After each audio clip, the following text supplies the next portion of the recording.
सत्य की एक खूबी होती है, उसको जितनी ताकत से दबाया जाता है वो उतनी ही तेजी से उभरता है। और आज फिर सत्य की विजय हुई। नेशनल हेराल्ड केस में नरेंद्र मोदी की दुर्भावना से ग्रसित राजनीति, उनकी सस्ती ओछी राजनीति, द्वेष और बदले की राजनीति, और जिस तरह से पॉलिटिकल विछंट किया गया कांग्रेस की लीडरशिप का पिछले 12 सालों में, वो पूरी तरह से बेनकाब हो चुका है। आज माननीय अदालत ने कहा कि ईडी का जो केस सोनिया जी और राहुल जी के खिलाफ है वो अवैध है और दुर्भावना से ग्रसित है। उन्होंने ये भी पाया, कोर्ट ने यह भी पाया कि ईडी का जो केस है उसके क्षेत्राधिकार से बाहर है, और क्योंकि जो मूल अपराध कहा जा रहा है उसमें एफआईआर ही नहीं हुई है, तो सारे ताश के पत्ते धराशायी हो जाते हैं, कोई केस ही नहीं है। ये क्या मामला है? ये मामला है एजेएल और यंग इंडियन का। एजेएल वो संस्था है जो नेशनल हेराल्ड छापती थी आजादी के टाइम पर, जो आजादी का प्रतीक था, हमारे आजादी के महानायकों का मुखपत्र था। इसकी स्थापना पंडित नेहरू, रफी अहमद किदवई, पुरुषोत्तम दास टंडन जी जैसे महानायकों ने करी।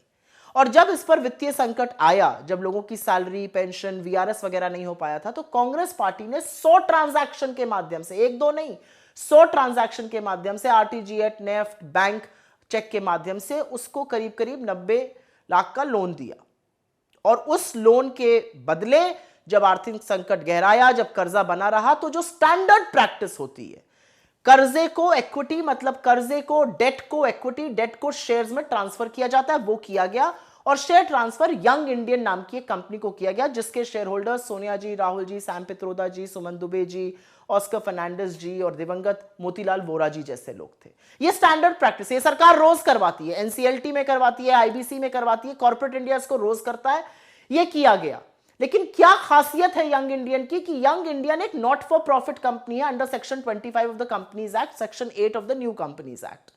तो इसके मतलब है कि किसी भी शेयर होल्डर को एक नए पैसे का मुनाफा, एक नए पैसे का डिविडेंड, वहां से कोई फायदा नहीं मिल सकता है। तो ये कितना अद्भुत केस था, जहां पर एक पैसा नहीं मिला लेकिन मनी लॉन्ड्रिंग के चार्जेस लगे। यहां पर एक समझने वाली बात है, सुब्रमण्यम स्वामी ने तो चलिए द्वेष की भावना में एक केस किया, ईडी को इसमें 2021 में घुसाया गया, ईडी ने मनी लॉन्ड्रिंग के चार्जेस लगाए और उसको प्रूफ नहीं कर पाए। और इसी ईडी ने 2015 में यह राय दी थी कि इस केस में कोई तथ्य नहीं है, इस केस में कोई दम नहीं है, इसको बंद कर दिया गया था। फिर से नरेंद्र मोदी ने कुरेदा, इसको खुलवाया, द्वेष और एक दुर्भावना के तहत, और विछंट चालू करी। क्या क्या नहीं कहा गया, किस तरह के आरोप, किस तरह के लांछन नहीं लगाए गए, तथ्यों को जानते हुए भी। लेकिन वो सारे आरोप आज धराशायी होते हैं। कोई मनी लॉन्ड्रिंग नहीं है, किसी भी प्रॉपर्टी का हस्तांतरण नहीं हुआ, कोई प्रॉपर्टी ट्रांसफर नहीं हुई, एजेएल की जो प्रॉपर्टी थी वो उसकी रही, सारा जो मुनाफा आता है वो एजेएल को आता है। यंग इंडियन एक नॉट फॉर प्रॉफिट कंपनी है, सोनिया जी या राहुल जी या किसी ने भी एक नया पैसा नहीं कमाया। आज कोर्ट की वर्डिक्ट के बाद ये सारी बातें पूरी तरह से साफ हो चुकी हैं। तो आज माफी कौन मांगेगा? पिछले 12 सालों से जिस तरह की ओछी गंदी राजनीति की जा रही थी, जिस तरह की दुर्भावना से ग्रसित राजनीति की जा रही थी, द्वेष की, पॉलिटिकल विछंट, मडस्लिंगिंग की जा रही थी, उसके लिए माफी कौन मांगेगा?